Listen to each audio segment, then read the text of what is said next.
asking me to speak here at this conference, and I certainly have been inspired. The last session showed me some new surgical challenges, and I do a lot of caudate resections.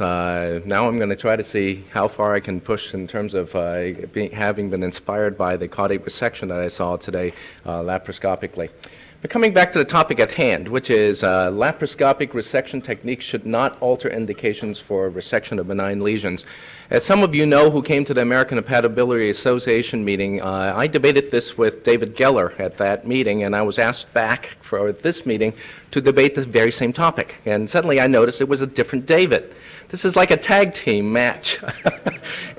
But the David twins are not going to win. And as you notice from my opponent's talk just now, 3/4 of it was just a repeat of the natural history of benign liver lesions. And then 1/4 of it was really philosophy with no data to justify taking more benign lesions out at all. So let me show you some of the same slides I showed at the HPBA meeting, but also talk about data. Let's talk data in terms of why we should do stuff. I think laparoscopic resection has revolutionized a lot of things we do, including liver surgery, but we should not do unnecessary operations. And so let me make sure that we're on the same page.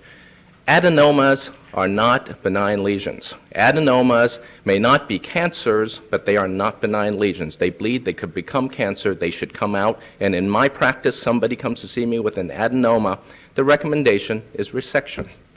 Symptomatic lesions are not under debate here. That's because when we see someone with a symptomatic lesion that we as surgeons think we can, with very low morbidity and mortality, solve the problem, we're going to go do that.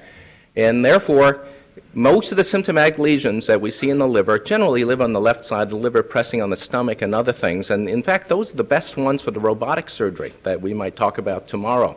And so I think that those are not the problem. The problem are the asymptomatic lesions, particularly in the setting that now we have such good scanning that we pretty much know what they are by the time we get there, or they're just too little for us to really know, in which case do we really care yet because they're so small.